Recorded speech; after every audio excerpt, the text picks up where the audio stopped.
Hello my future doctors, this side is Biofali ma'am Amisha Saraswat and I welcome you all on our YouTube channel MedJX। तो बच्चों जैसे हमने कल की class में molecular basis of inheritance की सारी NEET NCERT important lines cover up की थी, आज के सेशन में हम इस चैप्टर के सारे पीवाईक्यूज को डिस्कस करने जा रहे हैं। So without wasting any time let's peep up into the first question, that is, upon exposure to UV radiations, DNA is stained with ethidium bromide। ethidium bromide क्या होता है बच्चों? ETBr। तो अगर DNA को इससे स्टेन करोगे तो किस कलर का बैंड मिलेगा?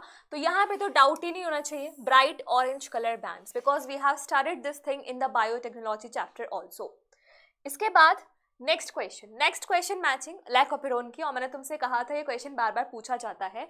तो यहाँ पर गैलेक्टोसाइडेज कौन बनाता है? Z। परमेज कौन बनाता है? Y। ट्रांसएसिटाइलेज बनाता है A एंड रिप्रेसर प्रोटीन बनाता है C। तो यहाँ पर क्या हो रहा है बच्चों? A का 2, B का 3, C का 4 एंड D का 1। ऐसा कोई ऑप्शन है? D का 1 पहला ऑप्शन। ठीक है, तो तुम्हारे क्या स्कोर आ रहे हैं वो भी मुझे कमेंट सेक्शन में जरूर बताना, ताकि मुझे पता चले फ्यूचर डॉक्टर्स कितने तैयार हैं डॉक्टर्स बनने के लिए। तो next is statement type question, जहाँ पे बच्चे कंफ्यूज हो जाते हैं। तो स्टेटमेंट 1 बोल रही है, in prokaryotes positively charged DNA. भाई डीएनए कभी भी पॉजिटिवली चार्ज नहीं होता, नेगेटिवली चार्ज होता है because of the phosphate drop. So negatively charge DNA is held with some negatively charge protein, मतलब ये तो खत्म ही है ये लाइन। स्टेटमेंट 2 कहाँ है? ये रही, in eukaryotes, negatively charged DNA is wrapped around positively charged histone octamer to form the nucleosomes। तो ये लाइन सही है, न्यूक्लियोसोम्स होते हैं। तो यहाँ पे statement 1 is incorrect but statement 2 is correct. समझ में आया? इसके बाद next question, which of the following is the sequence on corresponding coding strand if the sequence on mRNA form is as follows. देखो एमआरएनए का दिया हुआ है, तुम्हें कोडिंग स्ट्रैंड का पूछा गया है, तो तुम्हें याद होगा कि हमारा जो एमआरएनए बनता है वो टेम्पलेट स्ट्रैंड के तो कॉम्प्लीमेंट्री होता है, कोडिंग स्ट्रैंड के आइडेंटिकल होता है, बस डिफरेंस यू और टी का आता है। तो हम कोडिंग स्ट्रैंड को क्या बोलेंगे? 5-2 3- सेम रहेगा, बस ATCG अगर तुम्हें याद हो एनसीईआरटी लाइन है तो ये एनसीईआरटी की लाइन का ही सीक्वेंस दिया हुआ है। देखो कितना एनसीईआरटी कॉपी पेस्ट है। तो यहाँ पे ऑप्शन जा रहा है ऑप्शन नंबर 2। समझ में आया है ना? Easy question. Next question, express sequence text. कहाँ का क्वेश्चन है ये? ह्यूमन जीनोम प्रोजेक्ट का, जहाँ पर हमें सीक्वेंसिंग के लिए 2 मैथडोलॉजीज थी, sequence annotations and express sequence text. तो एक्सप्रेस सीक्वेंस टेक्स्ट में हम क्या करते थे? वो पार्ट जो आरएनए की तरह एक्सप्रेस होता था उसकी सीक्वेंसिंग करते थे। तो यहाँ पे ऑप्शन क्या जाएगा? All the genes that are expressed as RNA, RNA की तरह एक्सप्रेस होने वाले जीन्स की सीक्वेंसिंग करना। ठीक है, next question, unequivocal proof that DNA is the genetic material was first proposed by। Ma'am ये तो आपने क्लास में बताया था कि भले ही मैक्लियोड मैकार्टी एवरी ने काम किया था, लेकिन जब भी वर्ड आ जाए unequivocal proof यानी कि निसंदेह, डाउट के बिना, तो यहाँ पे हमें कौन ऑप्शन में लाना है? Hershey and chase. So this is option number 3, Alfred Hershey and Maratha chase. Clear? Next question, What is the role of RNA polymerase 3 in the process of transcription in eukaryotes? Prokaryotes में तो एक ही RNA polymerase सारा काम कर देती है, लेकिन eukaryotes में क्या होता है? 3 टाइप्स की पॉलीमरेज एंजाइम्स चाहिए होती हैं जो अलग अलग टाइप के RNA को ट्रांसक्राइब करती है। तो यहाँ पे थर्ड की बात चल रही है, तो हम क्या करेंगे? हम सबके बारे में लिखेंगे। जैसे नीचे से स्टार्ट करते हैं, mRNA का प्रीकर्सर यानी कि HNRNA, तो ये कौन बनाती है? सेकेंड वाली। Transcription of tRNA, 5S rRNA and SNRNA, तो ये कौन बनाती है? थर्ड वाली। इसके बाद ट्रांसक्रिप्शन ऑफ rRNA, ये सारे जिनके भी लास्ट में 8 होता था वो सारे कौन से बनाती थी? फर्स्ट वाली। And transcription of only I have told you in all PYQ sessions कि ओनली जब भी आ जाए ना तो बच्चों तुम्हें बहुत ज्यादा अलर्ट हो जाना है, बिकॉज ओनली मतलब तुम्हें रिस्ट्रिक्ट कर दिया, केवल तो गलत सेंस दे रहा है, तो इसलिए इसका जो मोस्ट अप्रोप्रिएट आंसर जाएगा वो जाएगा option number 3। This is the right answer. समझ में आया फ्यूचर डॉक्टर्स? चलो आगे बढ़ते हैं। Next question, the last chromosome sequenced in human genome project was, जो सबसे पहला क्रोमोसोम था वही मई 2006 में यानी कि सबसे लास्ट में सीक्वेंस हुआ था। कौन सा क्रोमोसोम? क्रोमोसोम नंबर 1 यानी कि second option. Next question, Name the component that bind to operator region of an operon and prevents RNA polymerase from transcribing the operon. ये लेकोपेरोन की बात चल रही है. लेकोपेरोन में क्या होता था, एक आई जीन होता था जो कि इनहिबिटरी प्रोटीन बनाता था, जिसका प्रोडक्ट हमारे ऑपरेटर पे जाके बाइंड करता था. तो वो प्रोटीन का नाम क्या था, रिप्रेसर प्रोटीन. समझ में आया? अगला क्वेश्चन स्टेटमेंट है, घबराना नहीं है, अच्छे से कर लोगे. Statement 1. The process of copying genetic information from one strand of DNA into RNA is called as transcription. हाँ भाई, कोई गलती नहीं है इसमें, सही बात है. Statement 2. A transcription unit in DNA is defined primarily by 3 regions in DNA. क्या क्या है वो 3 regions? Promoter, structural gene, terminator. यही तीनों चीजें तो होती थी. ऑपरेटर लगा दोगे तो ऑपरोन बन जाएगा. तो यहाँ पर क्या हो जाएगा option? Both statement 1 and 2 are true. Option number 3. आया समझ में? चलो आगे बढ़ते हैं. नेक्स्ट क्वेश्चन अगेन स्टेटमेंट है, RNA being unstable mutates at a faster rate. हाँ भाई, उसमें 2' पोजीशन पे OH होता है, बहुत ज़्यादा मतलब स्टेबल नहीं होता है, अनस्टेबल होता है. तो ये क्या करेगा, फास्टर रेट पे म्यूटेट करेगा.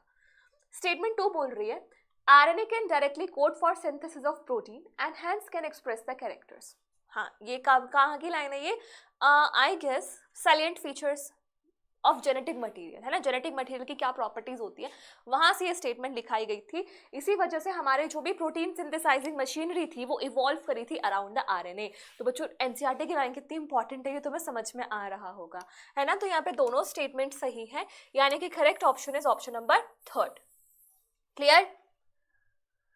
अगला question, Which of the following acts as an inducer for the leucoperon? Lac operon में लेक वर्ड अपने आप ही चिल्ला चिल्ला के बोल रहा है कि मैं लैक्टोज हूँ, lactose. So lactose when comes in the surrounding, तो सारा लैकोपेरोन स्टार्ट हो जाता है, because we have to intake it and we have to break it down into components.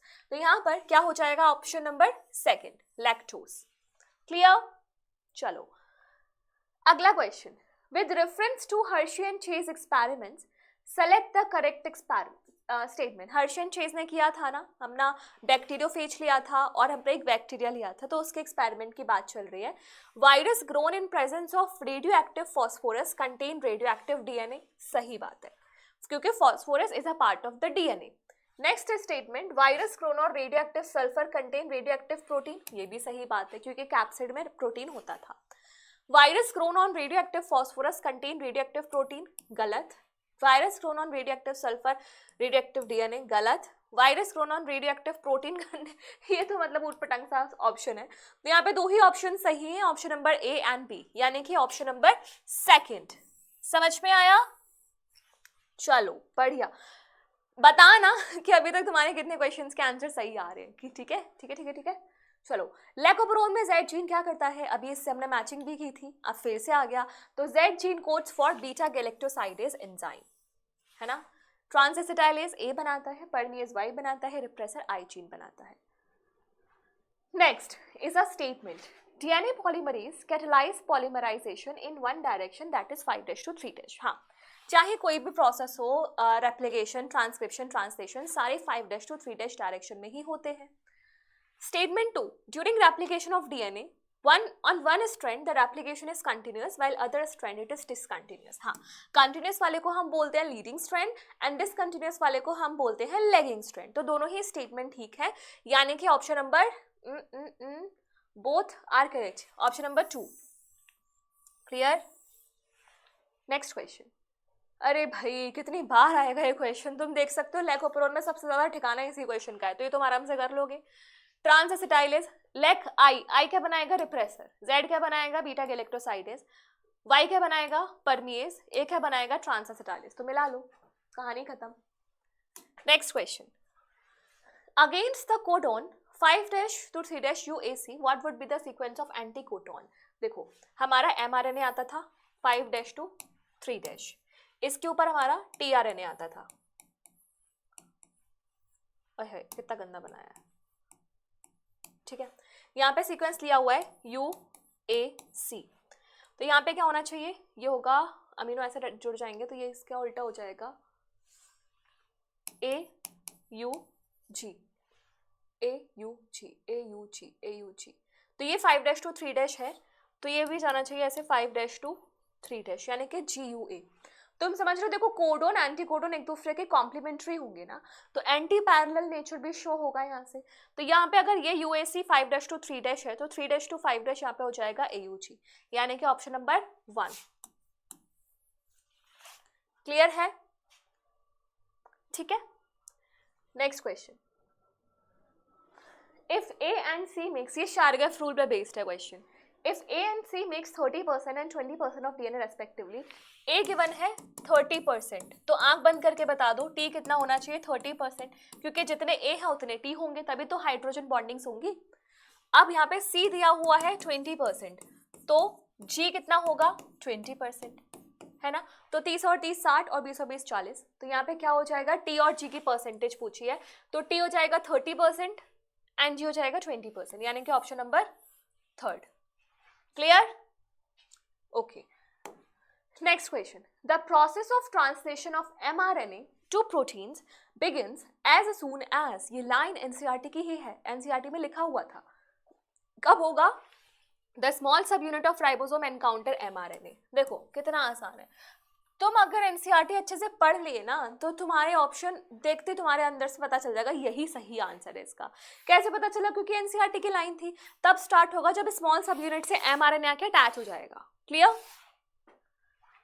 Next, DNA polymorphism forms the basis of. Polymorphism कहाँ कहाँ use था? Polymorphism speciation में, evolution में, फिंगरप्रिंटिंग में, मैपिंग में, हर जगह पॉलीमॉर्फिज्म की कहानी थी। तो genetic mapping, fingerprinting, both genetic mapping and fingerprinting, third is the right answer. Clear? ओ ओ ओ ओ हो जाता है कभी कभी, ठीक है। तो ये थर्ड वाला ऑप्शन इसका सही आ जाएगा। हो इतना बड़ा क्या पूछा यहाँ पे? तुम्हें करेक्ट स्टेटमेंट पूछी है। पहले तो ना क्वेश्चन में टिक कर लिया करो करेक्ट पूछ रहा है या फिर इनकरेक्ट पूछ रहा है, ताकि कंफ्यूजन ना हो। तो यहाँ पे करेक्ट स्टेटमेंट पूछी है, you chromatin is loosely packed chromatin. हाँ, इसीलिए वो ट्रांसक्रिप्शनली एक्टिव होता है। हेट्रोक्रोमैटिन इज ट्रांसक्रिप्शनली एक्टिव, गलत, क्योंकि वो बहुत ज्यादा टाइटली वॉन्ड होता है, वुवन होता है। Histone is wrapped by negatively charge DNA in nucleosome, सही है। Histone are rich in lysine and arginine, सही है। A typical nucleosome contain 400 base pairs, कितने होते हैं? 200 बेस पेयर्स, है ना। तो यहाँ पे क्या चला जाएगा? कौन सा सही पूछा गया है? तो A, C, D है क्या कोई option? A, C, D, option number 2। अब यहां मत कहना मैम ओनली लगा हुआ है, सारे ऑप्शन में ओनली है तो टिक तो करना पड़ेगा, ठीक है। अगला क्वेश्चन पढ़ते हैं।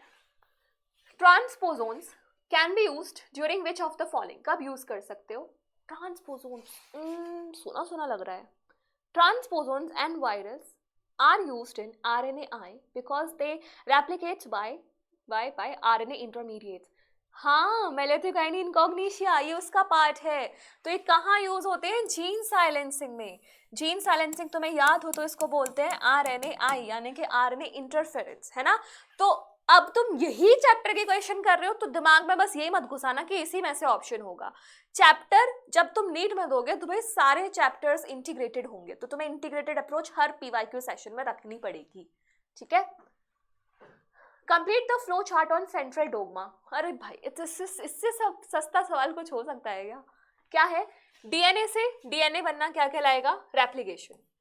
डीएनए से आरएनए बनना ट्रांसक्रिप्शन। आरएनए से डीएनए बनना सी कहाँ गया? हाँ ठीक है।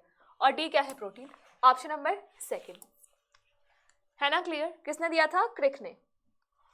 Next, what is the role of RNA polymerase III in the process of transcription in eukaryotes. तो RNA polymerase III क्या करता है? इन सबको ट्रांसक्राइब करता है, small nuclear RNA, 5S rRNA या फिर ट्रांसफर rRNA को। Next question, DNA fingerprinting involves identifying differences in some specific regions in DNA sequence called as, क्या बोलते हैं? Repetitive DNA, single nucleotides, polymorphic DNA या फिर सैटेलाइट DNA। तो यहाँ पे डिफरेंसेस हम रिपीटेटिव DNA में देखते हैं, रिपीटेटिव DNA, ठीक है। Option number 1। Identify the correct statement, correct बतानी है, ध्यान से सुनना, स्टेटमेंट लंबी लंबी है। RNA polymerase binds with the Rho factor to terminate the process of transcription. Rho factor से bind करते termination होता है, सही स्टेटमेंट है। Coding strand in RNA in transcription unit is copied to mRNA, नहीं, वो टेम्पलेट स्ट्रैंड होती है, गलत। Split gene प्रोकैरियोट्स का होता है, यूकैरियोट्स का होता है। कैपिंग में 3' एंड पे लगाया जाता है, 5' एंड पे लगाया जाता है। तो पहली ही स्टेटमेंट क्या है हमारी, करेक्ट। ओके, नेक्स्ट क्वेश्चन, अगर एडेनिन 30% है तो तुम्हें बाकियों का बताना है। अगर अभी जो क्वेश्चन किया था वही है, बस ना कैसे पकड़ लो, घुमा के पकड़ लो, सेम बात है। ये ए इतना है तो टी कितना हो जाएगा, इतना, जी कितना हो जाएगा, इतना, और सी कितना हो जाएगा, इतना।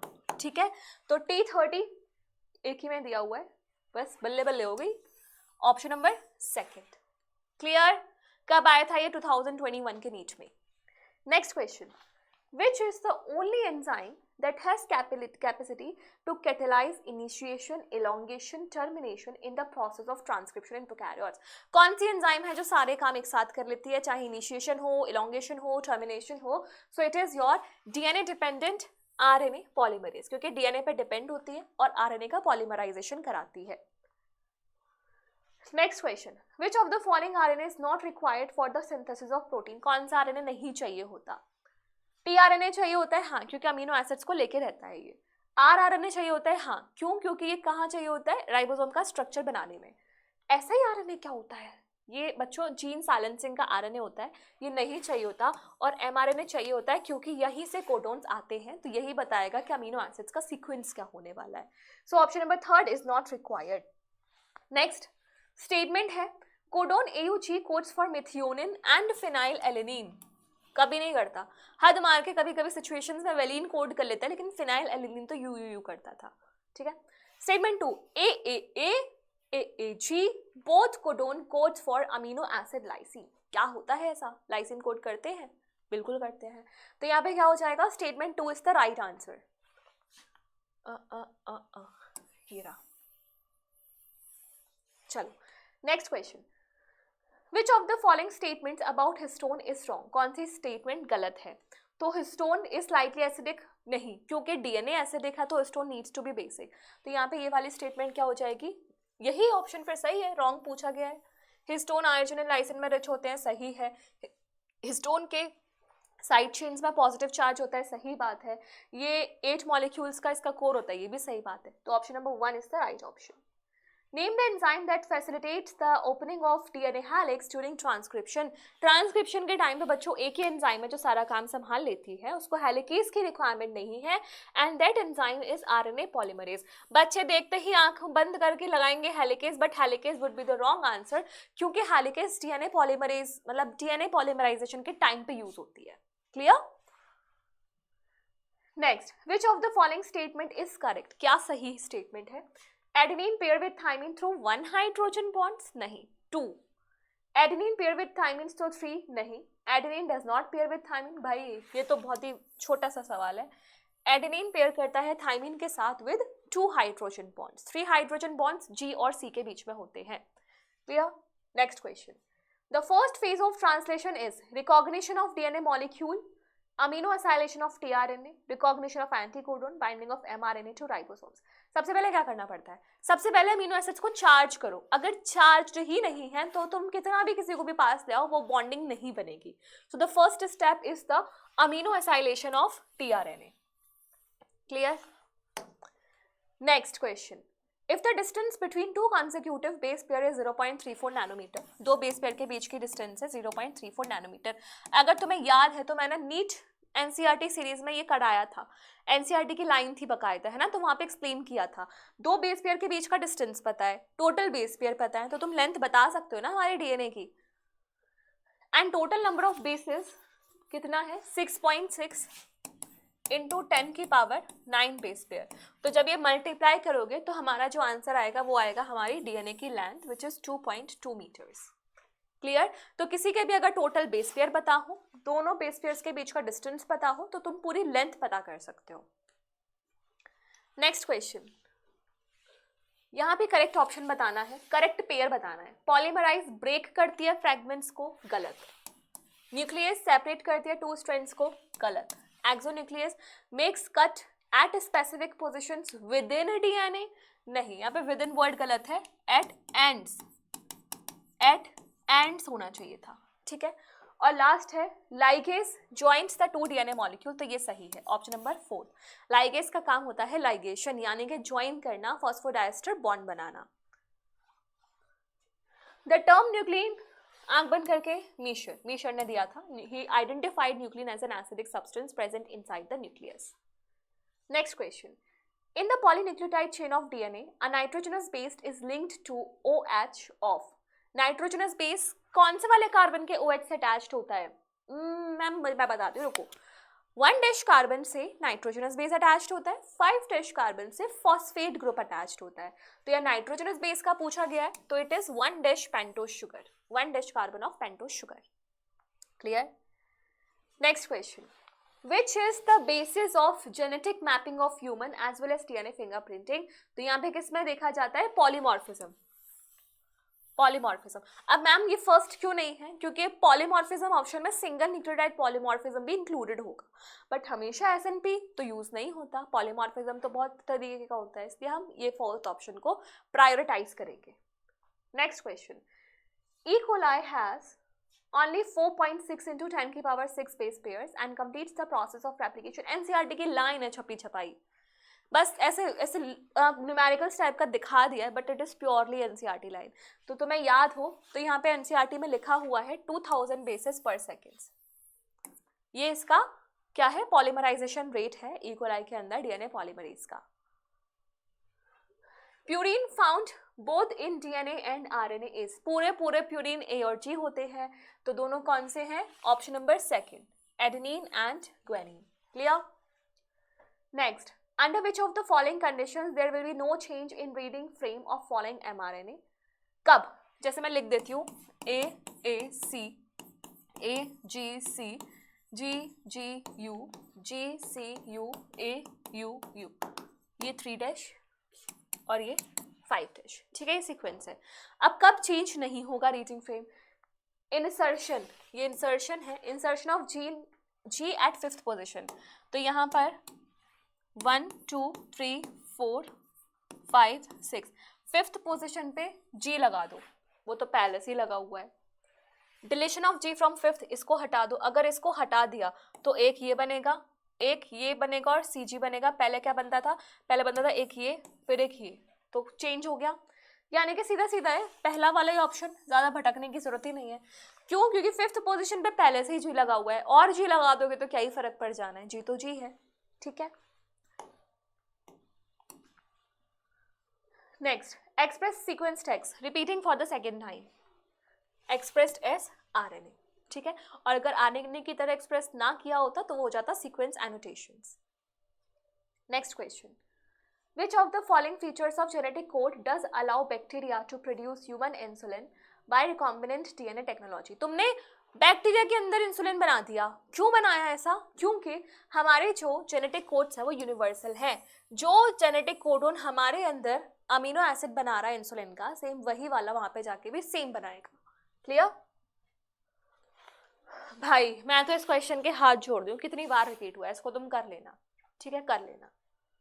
Next question, the experimental proof for semi conservative replication of DNA किसके ऊपर किया गया था? Bacteria, E. coli। किसने किया था? मिसेल्सन एंड स्टिहल, है ना, N15 N14 वाला जो एक्सपेरिमेंट था।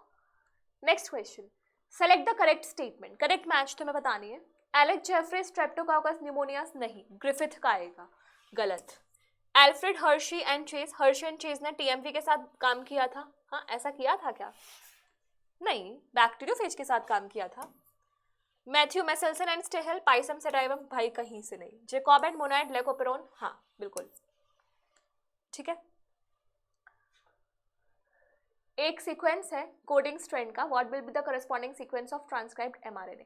डिट्टो सेम होगा, बस तुम्हें क्या याद रखना है? AGGUAU, ऐसा ढूंढना है, तो AGGUAU फर्स्ट ऑप्शन। क्यों?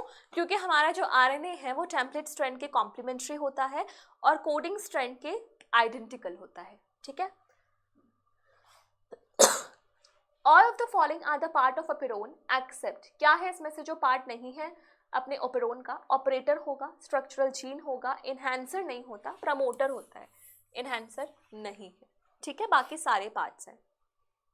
नेक्स्ट क्वेश्चन, मैचिंग है, ध्यान से बताना कौन सा करेक्ट मैच है। राइबोजाइम न्यूक्लिक एसिड है। यहाँ पे ये गड़बड़ है कि भाई मतलब पहला ही ऑप्शन आंसर हो रहा है, तो ये है राइबोजाइम ही न्यूक्लिक एसिड है। और कौन सा वाला? RRNA, 23SRRNA। Next question, the association of histone H1। देखो इतने कम टाइम में हमने तो कितने सारे क्वेश्चंस कर लिए, क्योंकि डाउट मतलब concepts clearance is what that really matters to solve the questions, ठीक है। Association of H1 with a nucleosome indicates transcription is occurring. Transcription का कोई लेना देना नहीं है, रेप्लिकेशन का भी कोई लेना देना नहीं है। कंडेंस हो गया है, ये इंपॉर्टेंट है कि अब कंडेंसेशन हो रहा है। Now your DNA is going to form chromatin that is going to form chromosome letter.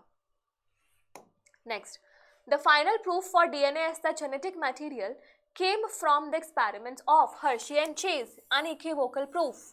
Clear? During the DNA replication, Okazaki fragments are used to elongate. Okazaki fragments किस वाले strand को elongate करते थे? Lagging strand, है ना? तो यहाँ पे क्या आ जाएगा? Leading गलत, leading गलत, lagging lagging दो जगह आ रहा है। Towards replication for या away from replication for। तो याद करो, ऐसे खुलता था, एक ऐसे जाता था, एक ऐसे जाता था, तो ये अवे फ्रॉम रेप्लिकेशन फॉर्क होगा। तो ऑप्शन नंबर 4 आया समझ में? Next question, spliceosome are not found in the cells of. Spliceosome उन सेल्स में नहीं मिलेगा जिनमें स्प्लाइसिंग की जरूरत नहीं है। स्प्लाइसिंग किसमें नहीं होती है बच्चों? प्रोकैरियोट्स में, क्योंकि वहां पे स्प्लिट जीन अरेंजमेंट नहीं मिलता।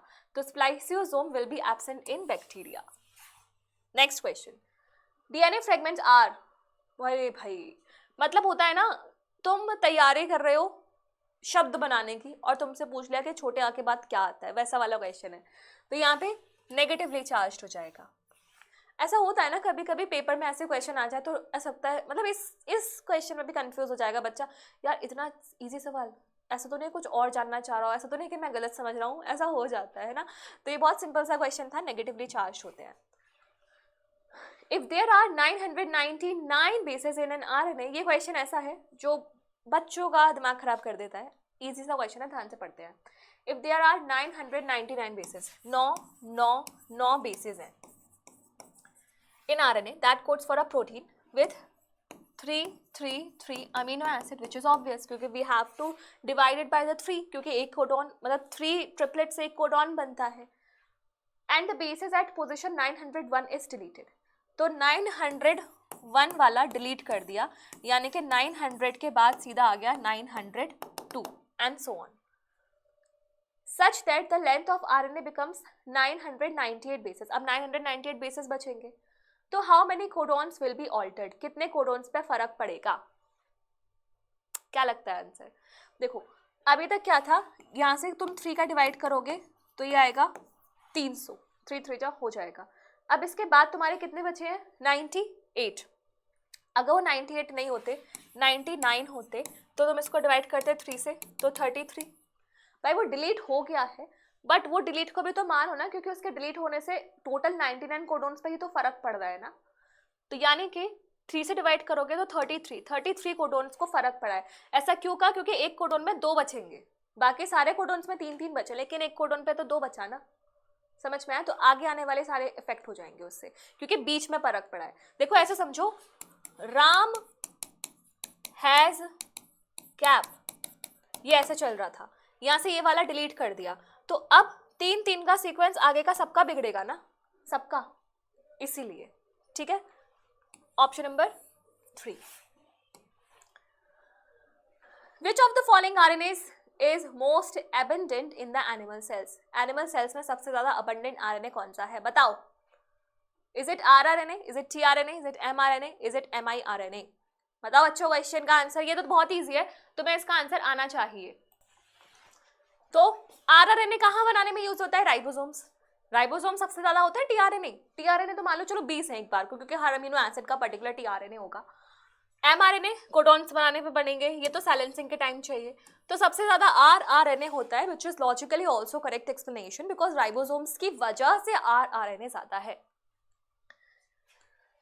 Select the wrong.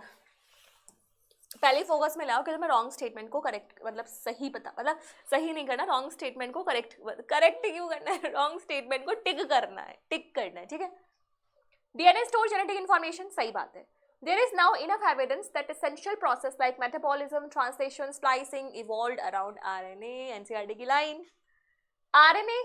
DNA may act as a catalyst। कभी नहीं करेगा, DNA मर जाएगा DNA, लेकिन झुकेगा नहीं, है ना? क्यों? क्योंकि DNA is very stable। Next, a couple claimed in a court that a child belonged to them। ये मेरा बच्चा है, ऐसी वाली हरकत हो गई। Their claim can be true if the DNA fingerprinting of the child shows, कब होगा सही?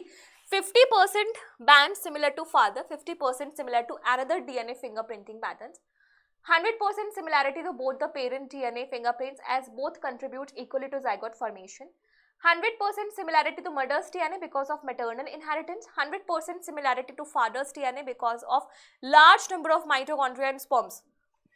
तौबा, अब तुम अज्यूम करो कि तुम एक जज हो, तुम्हारे सामने कोई केस आ गया कि ये मेरा बच्चा है, दोनों मम्मी पापा बोल रहे हैं। अब तुमने डीएनए फिंगरप्रिंटिंग कराई, तो इसमें से क्या सही ऑप्शन होना चाहिए ये बताने के लिए कि बच्चा उन्हीं पेरेंट्स का है। सोचो, 100% मैच होना चाहिए, 50% मैच होना चाहिए, 100% केवल एक ही पेरेंट से मैच होना चाहिए, या फिर जो फोर्थ ऑप्शन है वो। क्या लग रहा है? देखो, तुम्हें पता है जब हमने डीएनए फिंगरप्रिंटिंग पढ़ी थी तो हमने एलिलिक पॉलीमॉर्फिज्म के बारे में भी पढ़ा था, यानी कि एलील्स में भी चेंज आता है। और तुम्हें पता है हमारे जो क्रोमोसोम्स है वो होमोलोगस क्रोमोसोम्स है, यानी कि तुम्हारे पास 46 क्रोमोसोम्स है। अब ये 46 में से 23 क्रोमोसोम्स तो मदर की तरह होंगे और 23 क्रोमोसोम्स फादर की तरह होंगे, तो किसी पे भी 100% मैच नहीं करेगा ना। तो 50% बैंड्स मैच करेंगे फादर से, 50% मैच किससे करेंगे? दूसरे वाले पेरेंट से, यानी कि मम्मी से। Next, the technique of DNA fingerprinting is superior to conventional fingerprinting because मतलब ऐसे अंगूठा छापने वाली टेक्निक से ज़्यादा अच्छी है फिंगरप्रिंटिंग। क्यों?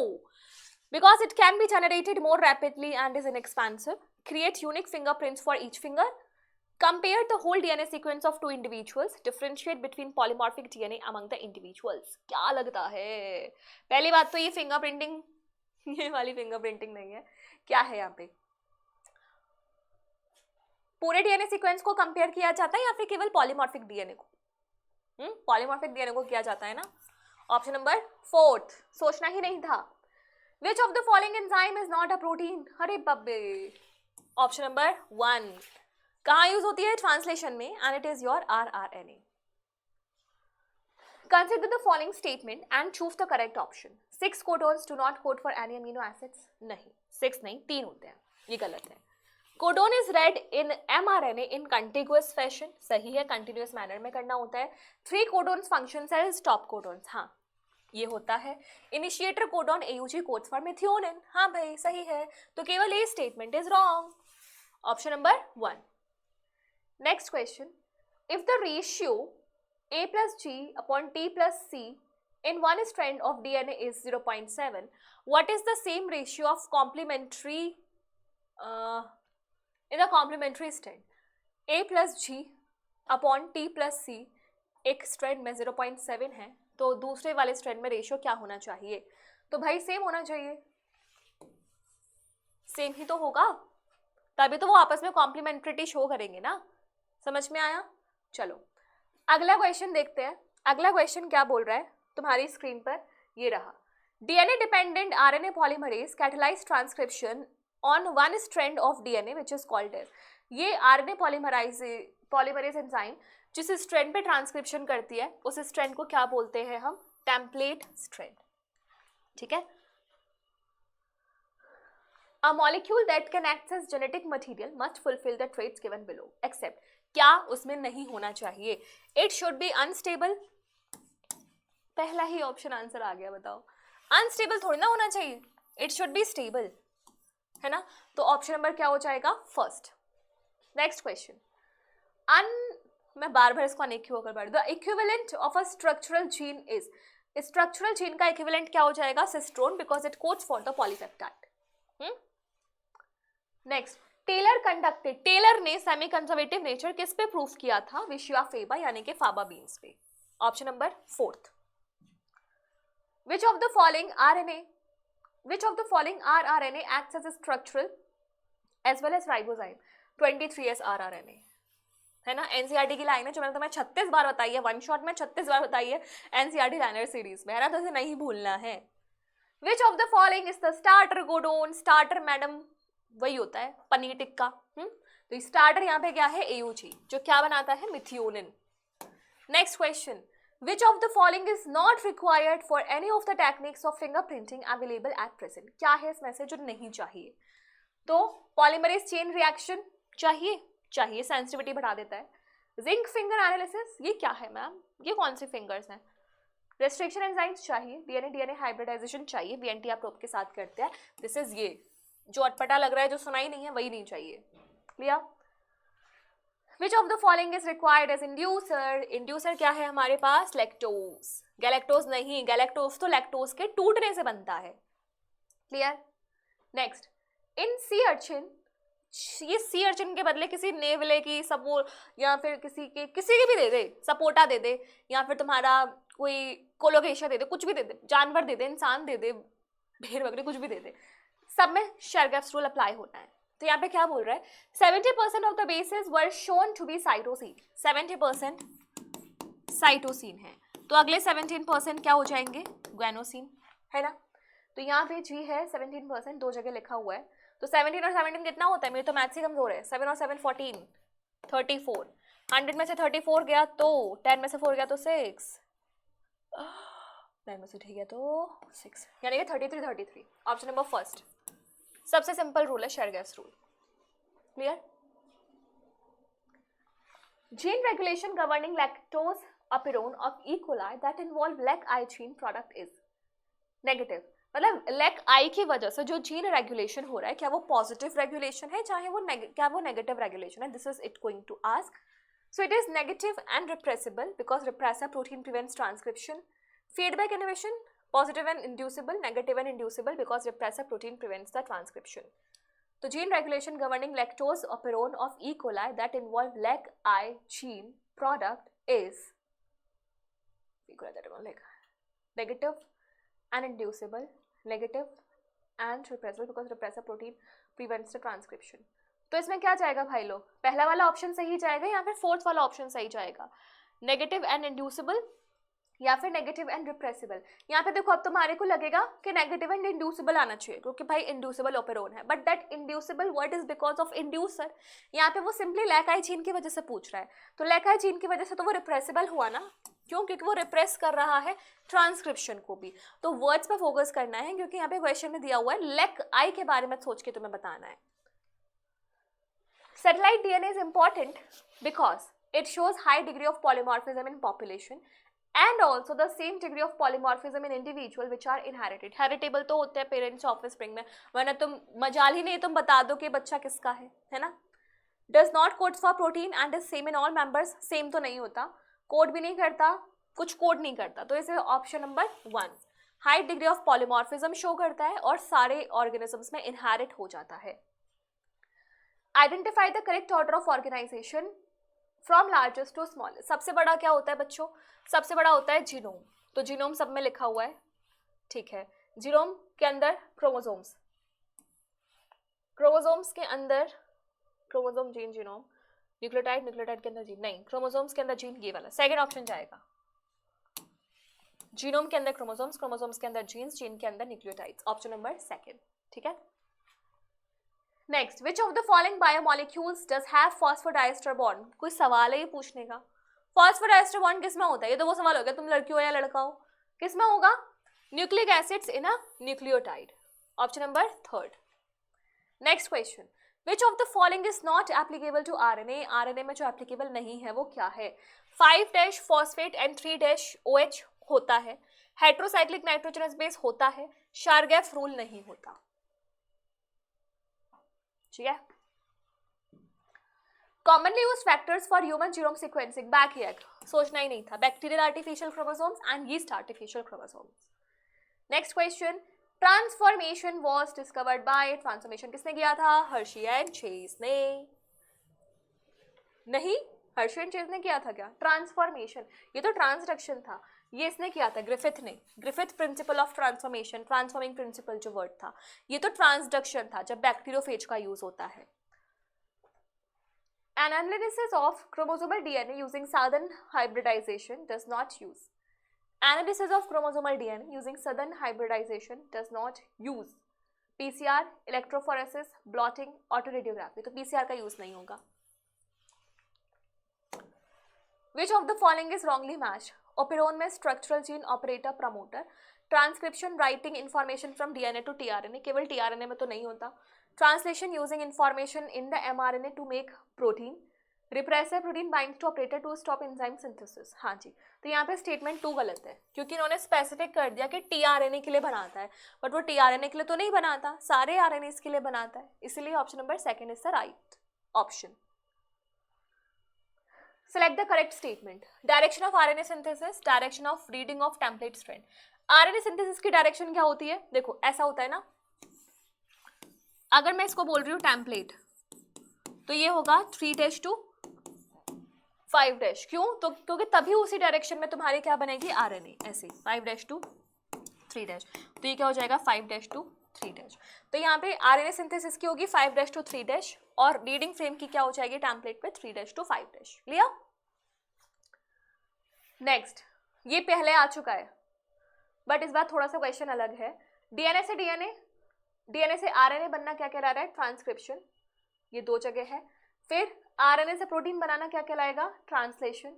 और ये प्रपोज किसने की थी पूरी थ्योरी, क्रिक ने। तो यहाँ पे करेक्ट ऑप्शन क्या है, option number 4। Option number 4 is the right answer.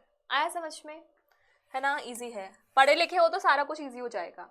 Which enzyme will be produced in cell when there is a nonsense mutation in LEC-Y gene? Nonsense mutation हो जा रही है तो कौन सी एंजाइम प्रोड्यूस होगी, वाई वाले में हो रही है नॉनसेंस, यानी कि बीच में क्या आ जाता है तुम्हारा, स्टॉप कोडोन आ जा रहा है, तो क्या बनेगा, केवल beta galactosidase enzyme. Nonsense mutation का मतलब ये होता है कि पर्टिकुलर सीक्वेंस में हमारे एक स्टॉप कोडोन आ जा रहा है। तो अगर लेक वाई में स्टॉप कोडोन आ जा रहा है यानी कि लेक ए के पास ए तक तो बनेगा ही नहीं कुछ, तो केवल वाई से पहले वाला पोर्शन बनेगा, यानी कि your beta galactosidase enzyme. Clear?